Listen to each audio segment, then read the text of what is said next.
자, 오늘 우리에게 주시는 하나님의 말씀 요한복음 14장 1절부터 14절까지의 말씀입니다. 자, 우리가 숙제 검사를 또 해야 되겠지요. 지난 주간 한 주간 동안 이사야 41장 10절 말씀을 묵상하면서 그 묵상을 위해서 암송을 하자 이렇게 했는데 벌써 9개 구절입니다. 오늘 것까지 하면 이제 10개 구절이 되는데요. 제가 한번 처음부터 쭉 암송을 해보니까 얼마나 감사한지 깨닫는 은혜도 많고 하나님께서 큰 은혜를 날마다 베풀어 주시는 것을 말씀을 통해서 확인하게 됩니다. 너무 감사해요. 여러분들 귀찮고 힘들다고 미리 포기하시지 말고 꼭 동참해 주시면 대단히 감사하겠습니다. 자, 우리 지난 주간 한 주간 암송한 거 이사야 41장 10절 말씀인데요. 우리 다 같이 합니다. 두려워하지 말라, 내가 너와 함께함이라. 놀라지 말라, 나는 내 하나님이 됨이라. 내가 너를 굳세게 하리라. 참으로 너를 도와주리라. 참으로 나의 의로운 오른손으로 너를 붙들리라. 아멘. 하루에 30초만 투자하면 된다고 누누이 말씀드리는데 그거 30초가 난 정말 아까워서 못하겠다 하시는 분들은 안 하셔도 됩니다. 30초 얼마든지 투자할 수 있어요. 화면 좀 띄워주세요. 네. 우리 다 같이 하는데요. 여러분 이거 단어 하나하나에 집중하다 보면 외워지지 않아요. 그냥 쫙 가야 됩니다. 입에 붙어야 돼요. 두려워하지 말라, 내가 너와 함께함이라. 이렇게 그냥 쭉 가야 됩니다. 읽을 때도 그렇게 읽으셔야 됩니다. 다 같이 읽습니다. 두려워하지 말라, 내가 너와 함께함이라. 놀라지 말라, 나는 내 하나님이 됨이라. 내가 너를 굳세게 하리라. 참으로 너를 도와주리라. 참으로 나의 의로운 오른손으로 너를 붙들리라. 아멘. 2주간 동안 연속해서 긴 구절을 했기 때문에 이번 주간은 조금 짧은 것으로 하겠습니다. 마태복음 6장 33절 말씀인데요. 이미 다 알고 계시는 분들도 많을 겁니다. 자, 우리 다 같이 읽습니다. 그런즉 너희는 먼저 그의 나라와 그의 의를 구하라. 그리하면 이 모든 것을 너희에게 더하시리라. 아멘. 제가 말씀드리는 대로 한번 따라해 보세요. 이거 하면서 숨 2번, 3번 쉬시지 말고 한 번만 쉬세요. 그의 의를 구하라. 여기서만 딱 한 번 숨을 쉬시고 그 쭉 하시면 훨씬 수월해집니다. 그런즉 너희는 먼저 그의 나라와 그의 의를 구하라. 숨쉬고 그리하면 이 모든 것을 너희에게 더하시리라. 이렇게 하시면 훨씬 수월해집니다. 한번 다시 합니다. 다 같이. 그런즉 너희는 그의 나라와 그의 의를 구하라. 그리하면 이 모든 것을 너희에게 더하시리라. 아멘. 이 한 주간 이 말씀 우리가 암송하고 묵상하면서 하나님께 또 한 걸음 더 가까이 나아가게 되기를 바라는 마음입니다.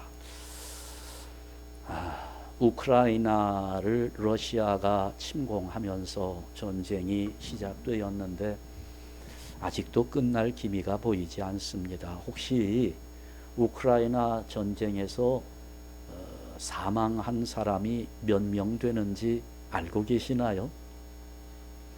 아직 정확한 통계가 나오지 않습니다. 특히 러시아 사람들은 절대로 자기들 병사가 몇 명 죽었다라고 하는 것을 발표하지 않기 때문에 아직 전사자가 얼마나 되는지 민간인 희생자는 얼마가 되는지 정확하게 모릅니다. 어떤 사람은 2만 명에서 4만 명 정도로 잡는 사람도 있고 또 어떤 분은 10만 명이라고 아니 20만 명은 될 것이다 라고 이야기도 하고 굉장히 폭이 넓지요. 좀 있으면 정확한 통계가 나오리라 생각합니다마는 제2차 세계대전 당시에 전사한 병사가, 그러니까 싸움터에서, 전쟁터에서 싸우다가 죽은 군인들이 35만 명입니다. 많이 죽었습니다. 젊은이들이. 그런데 전쟁 때문에 근심이 생기잖아요. 전쟁터에 나간 아들 때문에 걱정이 됩니다. 내가 살고 있는 이 지역이 폭격을 당하면 어떻게 되는가? 그게 또 걱정이 됩니다. 그런 근심과 걱정 때문에 심장병으로 죽은 사람이 100만 명이 넘습니다. 진짜 싸우다가 총에 맞아 죽은 사람보다 걱정하다가 죽은 사람이 3배가 더 많은 셈이 되는 거지요. 여러분, 우리가 질병 때문에 참 어려움을 많이 겪습니다만 병 가운데에서 가장 무서운 병이 바로 근심병입니다. 염려하는 거예요. 오늘 제목이 너희는 마음에 근심하지 말라. 우리가 질병 속에서 살지 말아야 됩니다. 자, 예수님의 12 제자들, 이분들은 참 훌륭한 분들인데요. 예수님께서 이제 이스라엘을 해방하실 메시아라는 사실을 믿고 예수님께 자기들 인생의 모든 것을 걸었던 사람들입니다. 그래서 3년 동안 예수님을 따라다녔습니다. 가정도 버렸고요, 직업도 버렸습니다.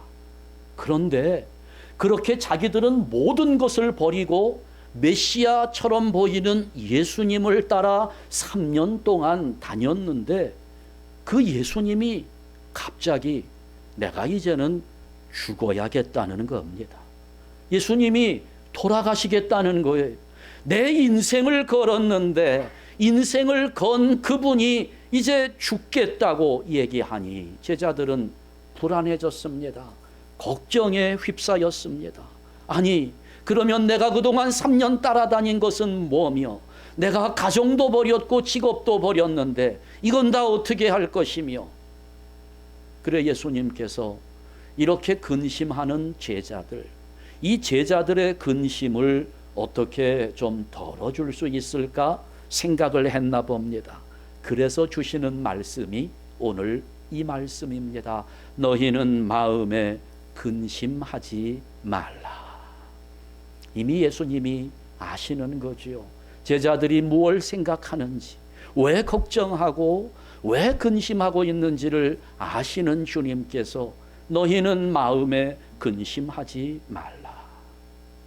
여러분, 이 근심, 뭔가 문제가 생겼을 때 그 문제를 해결하기 위해서 그걸 풀려고 생각하고 또 생각하고, 이게 근심입니다. 그러다가 마음에 병이 생깁니다. 근심병이 생겨요. 정신과에 가서 진단을 받아보면 병이 있고 장애가 있습니다. 이 둘로 나눕니다. 병은 지금 안에서 진행 중입니다. 그걸 병으로 판단합니다. 장애는 병의 진행이 멈춰버린 것입니다. 그러니까 병은 이게 좀 더 나빠질 수도 있지만 좋아질 수도 있습니다. 그런데 이게 이제 장애가 되어버리면 이게 진행이 멈추어 버렸기 때문에 이 장애는 치료가 대단히 어렵습니다. 그래 여러분, 우리가 흔히 이야기하지요. 불안장애, 공황장애, 공포장애, 뭐 높은 데 올라가면 두려운 마음 생기잖아요.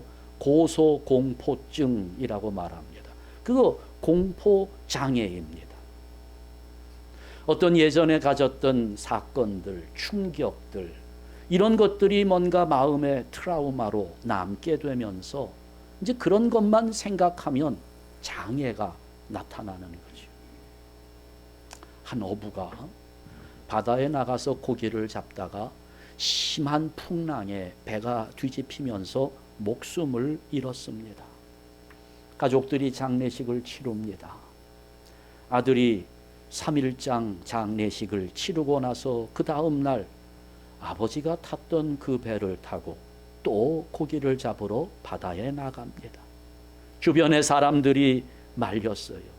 아니 이 사람아, 자네 아버지가 그 배를 타다가 거기에서 목숨을 잃었는데 아니 자네가 또 그 배를 타고 나가는가? 그랬더니 그렇게 묻는 사람에게 청년이 되묻습니다. 당신 아버지는 어디서 돌아가셨나요? 그랬더니 그분 아버지는 침대에서 돌아가셨거든요. 병으로 돌아가셨어요. 당신 아버지는 어디서 돌아가셨나요? 침대에서. 당신은 지금 어디에서 잠을 자나요? 침대에서. 똑같은 건데요. 아버지가 타던 배, 거기서 아버지가 돌아가셨는데 그 배를 또 타고 나가니 그게 또 근심이 되는 거지요. 그런데 아버지가 침대에서 돌아가셨는데 나는 또 그 침대에서 자면서 괜찮은 마음을 가지는 겁니다.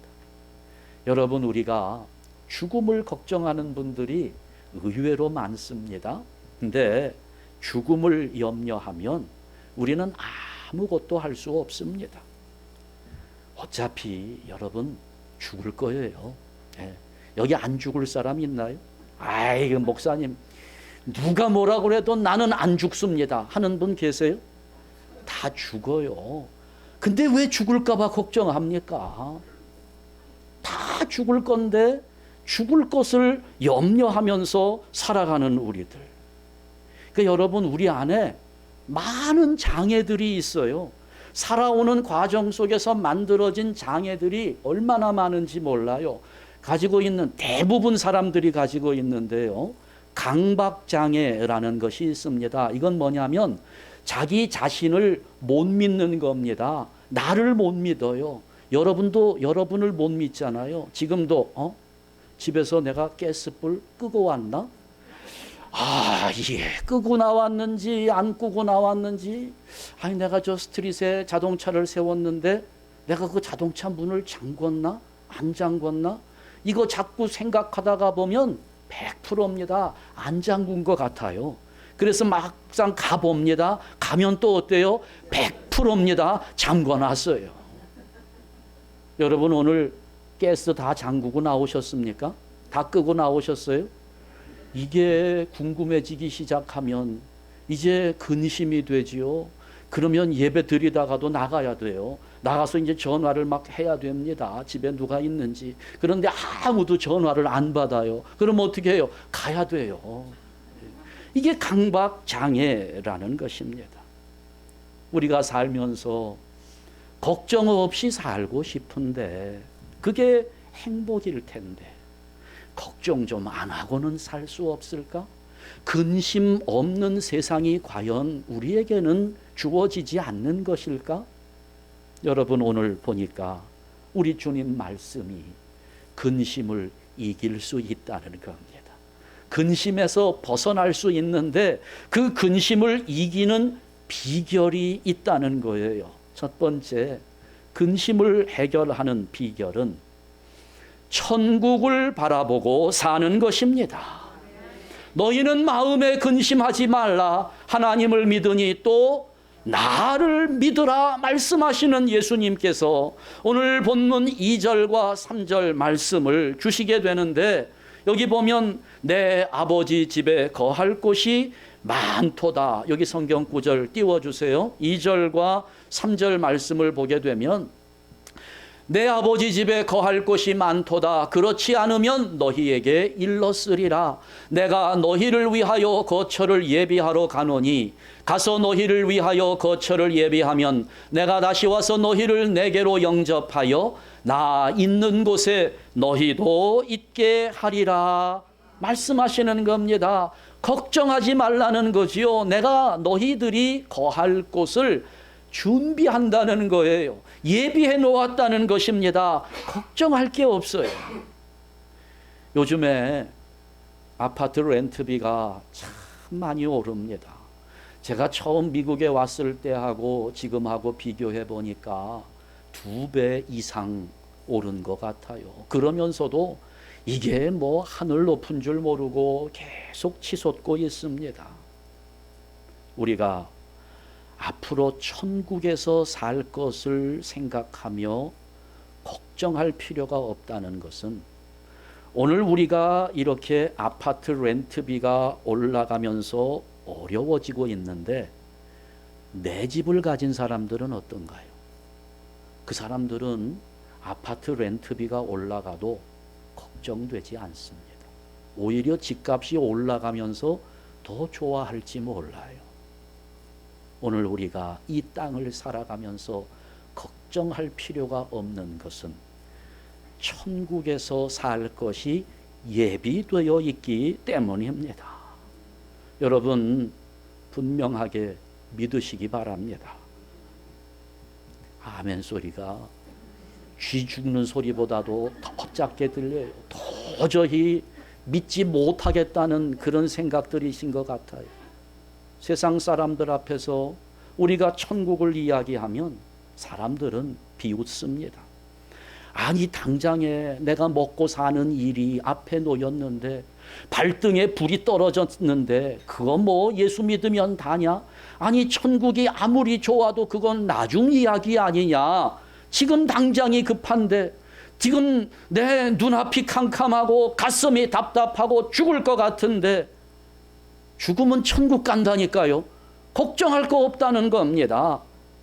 이 사실 보면 뭐 걱정이 태산 같은 사람들, 그런 사람들에게 천국이 별로 설득력이 없는 것처럼 보입니다. 이게 뭐 지금 당장 죽을 사람 같으면 몰라도 젊고 미래가 창창한 그런 사람들에게는 천국 이야기가 별로 도움이 안 됩니다. 지금 직장을 잃어버리고 고민하고 있는 사람에게 아유 걱정하지 마세요. 천국 갈 건데요. 뭐 이게 도움이 잘 안 돼요. 위로가 안 됩니다. 어떤 기관에서 아주 엉뚱한 조사를 했거든요. 질문이 그래요. 만약 당신이 천국을 돈으로 살 수 있다면 얼마를 투자하겠는가 물어봤습니다. 여러분은 얼마쯤 투자하시겠습니까? 많은 사람들이 천국을 돈으로 살 수 있다면 내가 얼마를 내고 살까? 얼마까지 낼 수 있을까? 제일 높은 금액이 64만 불이 나왔습니다. 64만 불. 사람들이 천국을 이 정도로 우습게 여기고 있습니다. 여러분은 천국을 얼마나 귀하게 여깁니까? 지금 근심하고 있는 제자들에게 예수님께서 왜 천국을 언급하고 계시는 걸까요? 사실 근심은 그런 거예요. 해결해야 되는데 내 힘이 모자라니까, 내 힘으로는 부족해서 내가 직접 해결할 수 없으니 그것이 고민이 되고 근심이 되는 겁니다. 그런데 누군가 능력이 많은 자가 도와주면 될 수 있는 일인데, 여러분 그 누군가가 바로 하나님이심을 믿는 것이 천국을 바라보는 것입니다. 하나님을 믿으라는 겁니다. 그 하나님을 바라보라는 거예요. 우리 주님께서 우리에게 주신 최고의 선물은 천국입니다. 천국을 바라보는 삶은 그것입니다. 나를 위하여 모든 것을 예비해 주시는 하나님을 바라보며 살아가는 것이 천국을 바라보며 사는 것입니다. 저는 우리 한샘교회 성도 여러분들, 우리의 눈을 여기 이 땅에만 고정시킬 것이 아니라 저 높은 곳을 향하여 바라보며 하나님을 바라보며 천국을 바라보는 삶을 살아가시기를 주님의 이름으로 축원합니다. 제가 얼마 전에, 이틀 전이에요, 한 장례식에 참여했습니다. 참 가슴이 뭉클한 장례식이었습니다. 그 장례식에 참여하면서 두 가지 감동을 받았는데, 그 두 가지 중에 하나는 그 돌아가신 분의 형제가 7남매입니다. 그 아버님은 안수 집사님이시고 어머니는 권사님이신데 7남매를 낳았어요. 근데 이 돌아가신 분은 결혼을 안 하셨습니다. 나머지 형제들은 다 결혼을 해서 자녀를 낳았고요. 장례식을 치르는데 그 유가족 숫자가 한 50명쯤 되더라고요.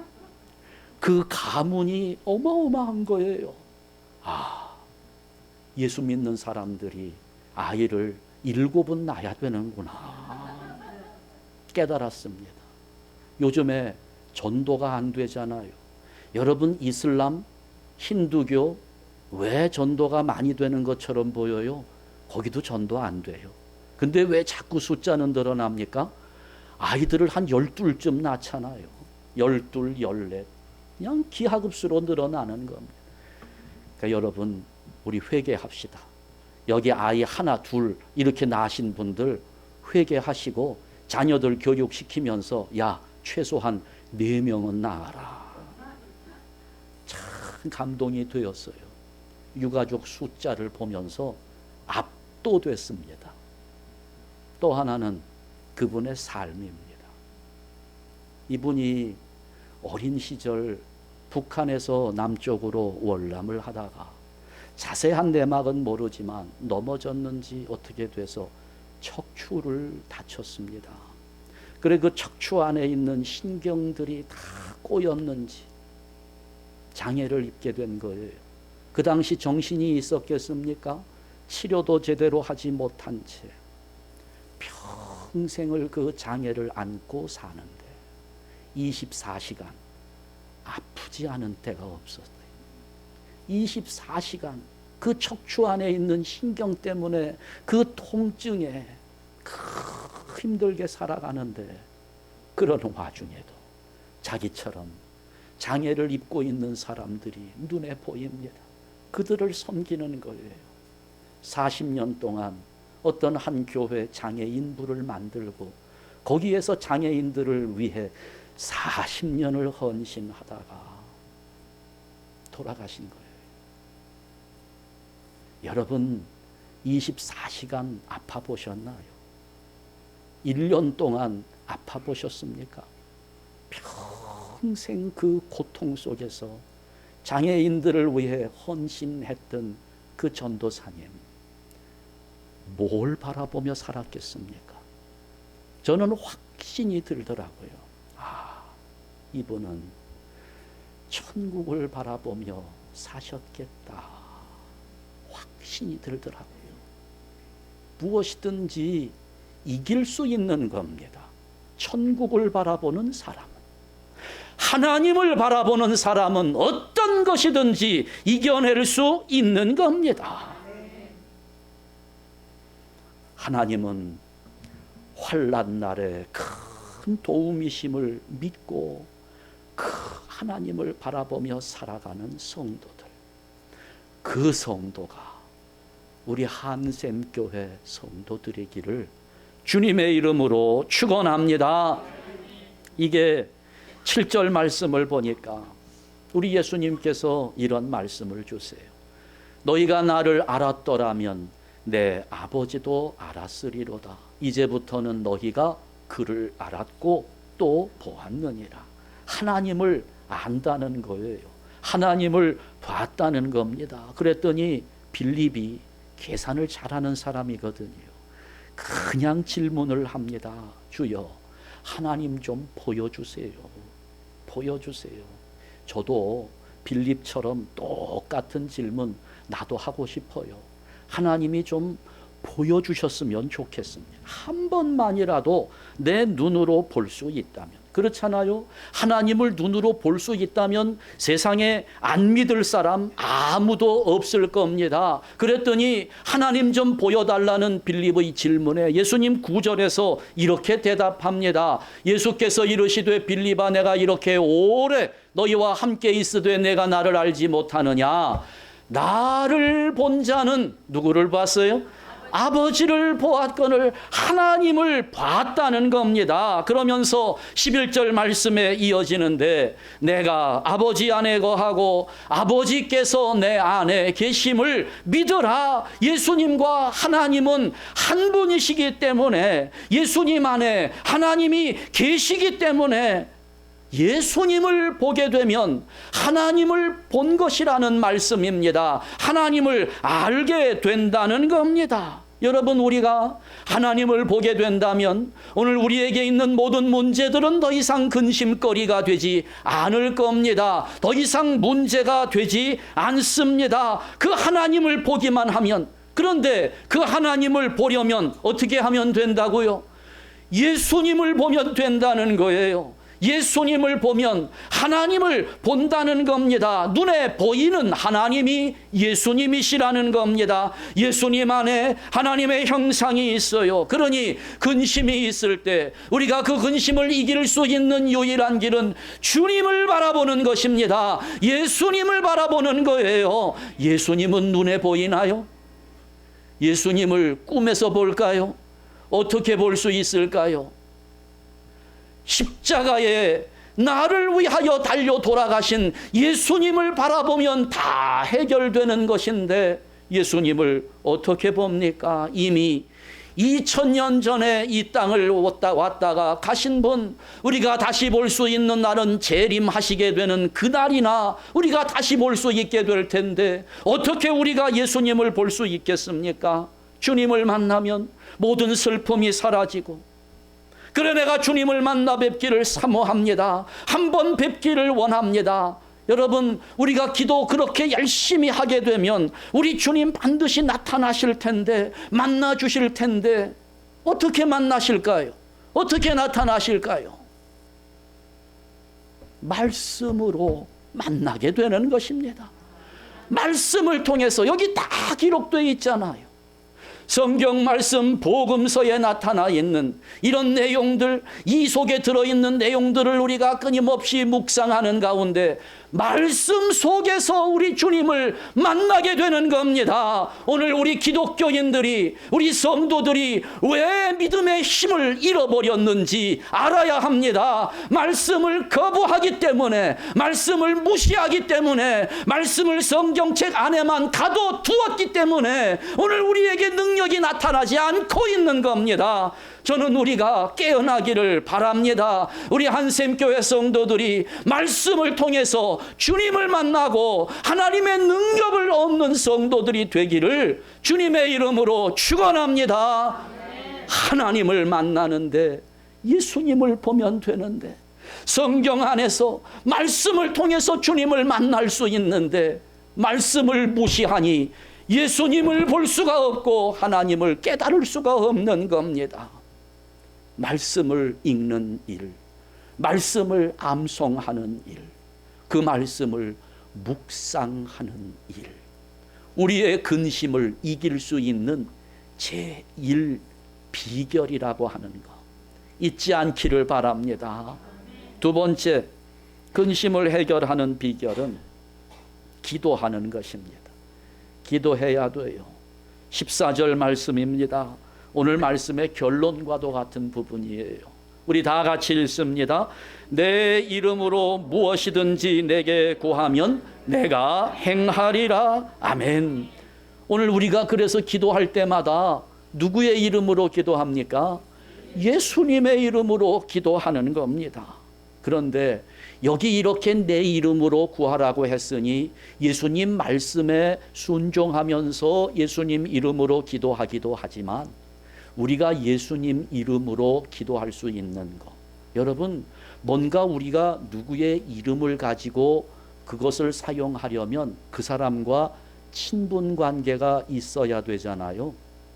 내가 그냥 혼자 알고 있다고 해서 되는 거 아니에요. 제가요, 윤석열 대통령을 잘 압니다. 그러니까 제가 어디 가서 윤석열 대통령 이름을 딱 대고 하면 통할까요? 왜 안 통하나요? 왜 안 통해요?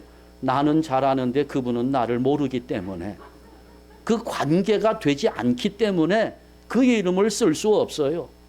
그런데 예수님은 뭐라고 말씀합니까? 우리와 친구가 되셨다는 거예요.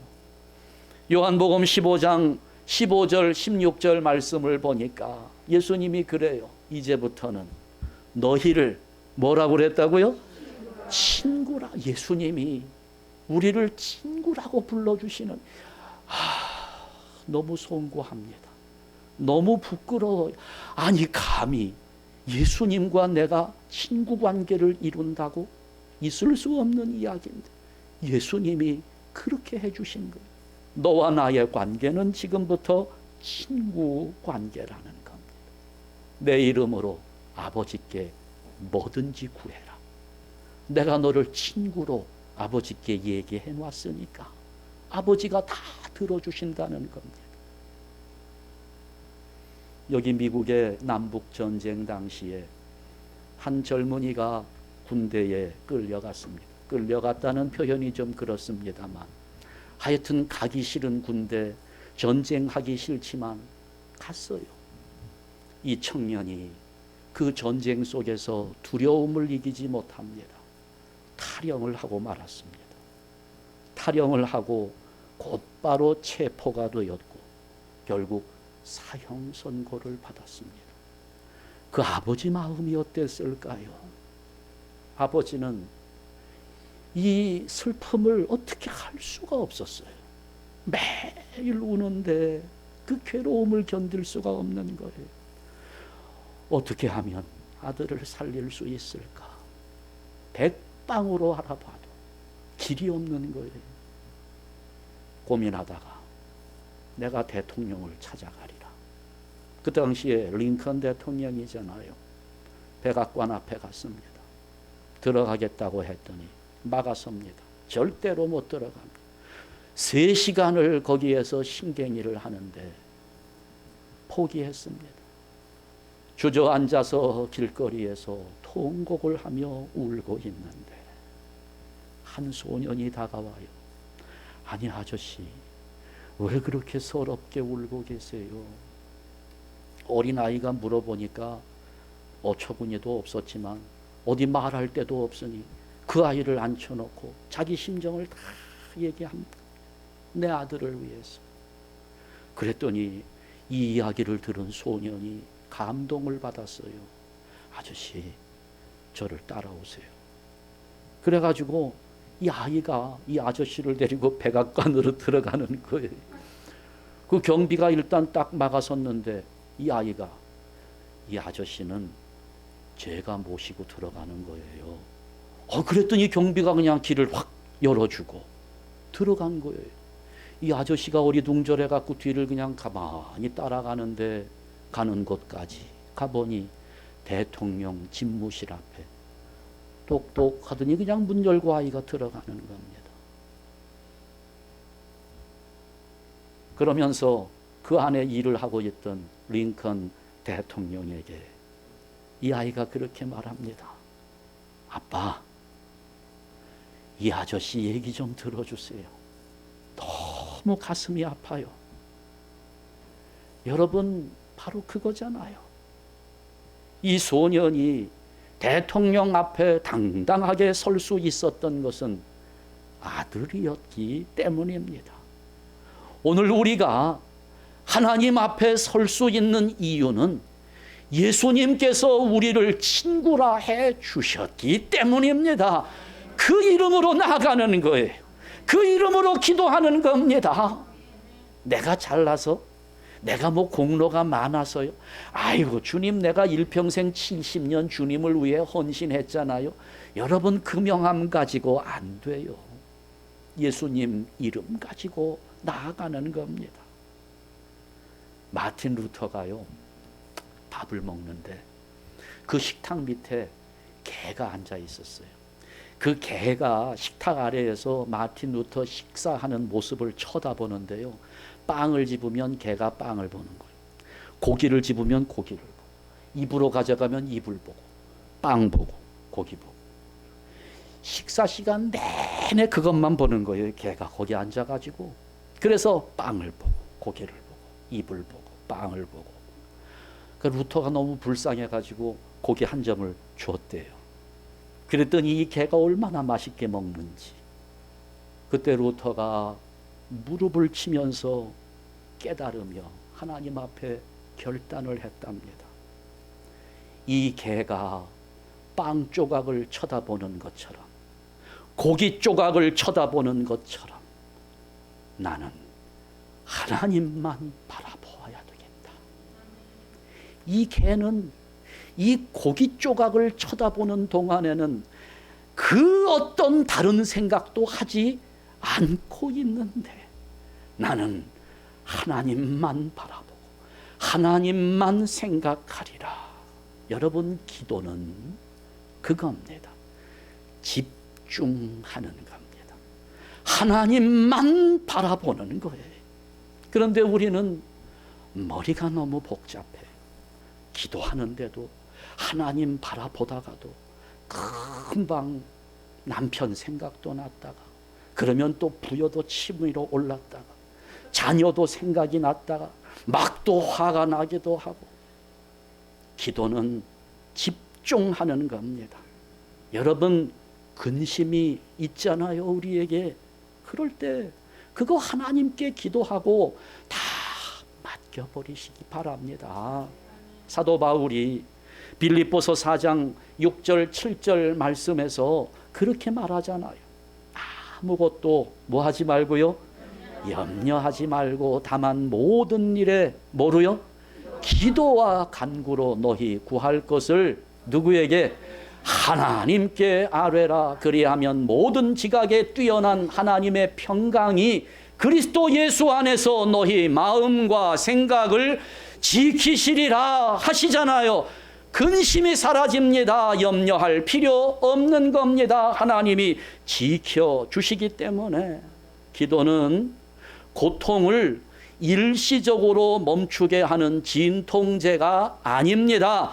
완전하게 해소해주는 치료제임을 믿으시기 바랍니다. 문제의 뿌리를 다 뽑아버리는 근본을 해결하는 방법입니다. 그런데 예수님께서 내 이름으로 무엇이든지 구하라고 그랬어요. 그러니 무엇이든지 구하세요. 다 구하세요. 됩니다. 아유, 목사님, 잘못 구하면 어떻게 하나요? 일단 잘못 구하는 거 우리가 분별하기 어려우니까 일단 구해보세요. 잘못된 것이라도 구하고 나면 하나님께서 깨닫게 해주십니다. 잘못된 것을 알게 해주시는 겁니다. 잘못 구하는 기도 우리가 얼마나 많아요. 그리고 또 우리가 어떻게 하나님 마음에 쏙 드는 그런 기도만 할 수 있겠습니까? 때로는 틀릴 수도 있어요. 늘 100점짜리 인생이 어디 있겠습니까? 어떤 때는 80점도 맞았다가, 제가요 우등생이었거든요. 어렸을 때부터 천재 소리도 많이 들었고요. 똑똑하다는 얘기는 칭찬도 아닐 정도로. 그런데도 제가 기억나는 시험 점수 하나 있습니다. 20점 받은 적이 있어요. 100점 만점에 20점 받은 적이 있습니다. 잘 하려고 그 전날 밤새도록 공부했다가 이제 답안지를 쓰는 과정에 너무 몸이 피곤해서 이렇게 하고서는 쓰다가 잠이 들었어요. 답안지를 다 쓰지 못했는데 시간이 다 지나갔습니다. 선생님이 시험지 답안지를 가져가는 20점도 맞아봤어요. 참 부끄러웠습니다. 그럴 때도 있어요. 하나님 앞에 어떻게 잘하기만 합니까? 못할 때도 있지요. 그래도 해야 되는 것이 기도라는 겁니다. 이게 예수님이라면 몰라도 우리는 그렇게 완벽한 기도할 수가 없습니다. 그래서 성령님께서 늘 우리 안에서 우리를 돕고 계시거든요. 로마서 8장 26절 말씀, 우리는 마땅히 기도할 바를 알지 못하나 오직 성령이 말할 수 없는 탄식으로 우리를 위하여 친히 간구하시느니라. 하나님이 다 알아요. 연약한 거 아시고 틀릴 때도 많다는 거 압니다. 여러분, 미국에 와서 가장 어려운 것이 신분이 없을 때잖아요. 그 영주권 한번 얻기 위해서 많은 애를 쓰는데 일단 준비하는 서류가 어마어마합니다. 한 이 정도 되는 두께, 한 책 한 권 이상의 분량, 2묶음이더라고요. 보니까 필요한 서류가. 그런데 그 이민 서류 심사하는 그분들 참 정말 강단에서 제가 이런 표현 적절치 않지만 정말 그 서류 두꺼운 서류 가운데 잘못된 거 딱 하나 있는 거 아주 귀신같이 잡아냅니다. 어쩌면 그렇게 쪽집게같이 그걸 찝어내서 붙잡아내는지. 근데 여러분, 하나님께서 우리의 기도를 들으실 때 그 이민 심사관들처럼 그렇게 보실까요? 살펴보다가 너 여기 한 글자 틀렸어? 너 여기 문장이 주어하고 서술어가 안 맞아? 이런 거 가지고 하나님이 그렇게 꼼꼼하게 따지실까요? 여러분, 우리가 기도하지 않아도 이미 하나님은 우리가 뭘 구하는지 다 알고 계시는 분이에요. 근심 걱정, 보따리를 들고 왔으니 말문이 막혀서 그냥 징징 하나님 앞에 울기만 해도 하나님은 그 기도 울기만 해도 받으시는 분이에요. 제롬 스미스라고 하는 분이 좀 심심했나 봐요. 이분이 성경에 나와 있는 기도의 제목이 몇 가지나 되는지 창세기부터 요한계시록까지 다 뽑아봤습니다. 세봤어요. 그랬더니 성경에 나와 있는 기도 제목이 328가지가 나오더래요. 328개의 기도 제목. 하여튼 뭐 죽여달라는 기도서부터 시작해서 하나님 얼굴 한번 보게 해달라는 기도까지 별별 기도가 다 있더라는 겁니다. 그래서 야, 참 사람들 별의별 기도를 하나님께 다 드리는구나 생각을 했는데 이분이 깜짝 놀란 것이 하나님께서 그 모든 기도에 다 응답하셨다는 것입니다. 하나도 빠짐없이 다 응답했다는 거예요.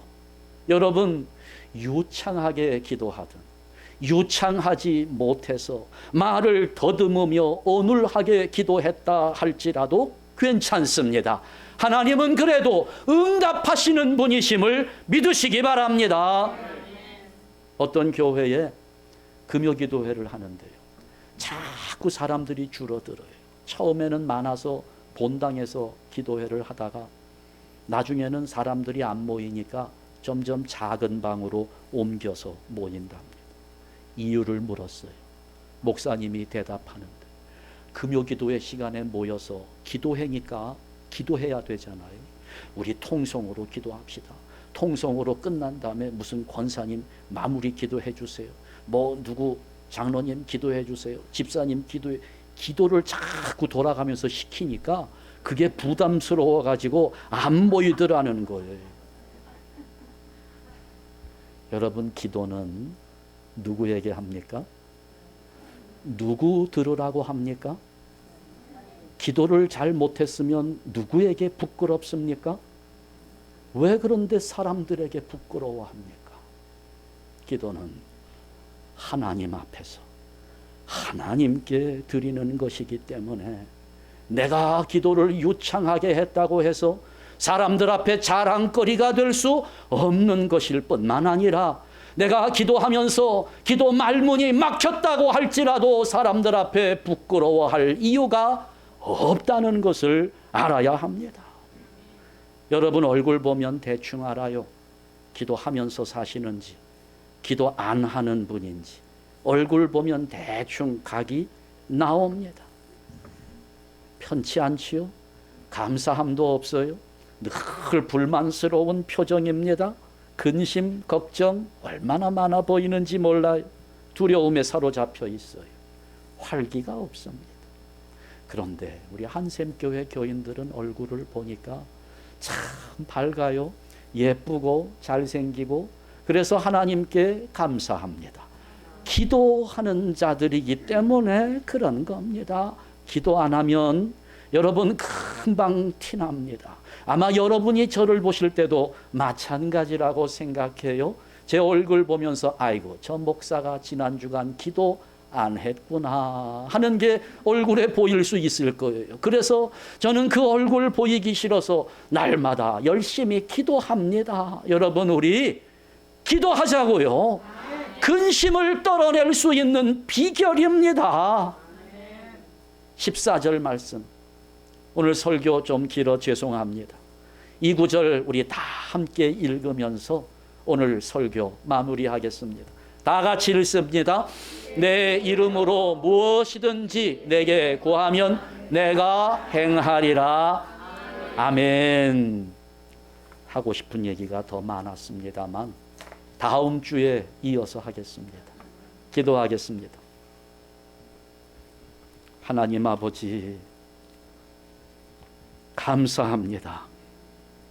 하나님 앞에 설 수 없는 우리들, 부족하고 연약한 우리가 주님의 이름을 받았고 그 이름을 사용하며 하나님께 나아가도록 길을 열어주셨으니 진심으로 감사합니다.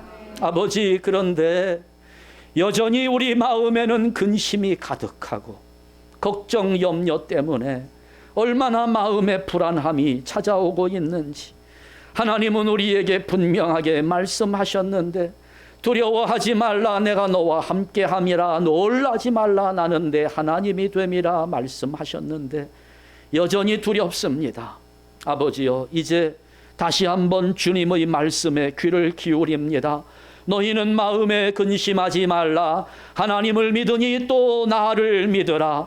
아버지여, 우리 안샘교회 성도들 이제는 우리 주 하나님을 바라보며 천국을 바라보는 삶을 살게 하여 주시고 주님의 이름으로 기도하면서 하나님께 나아가는 복된 성도들 되게 하여 주시옵소서.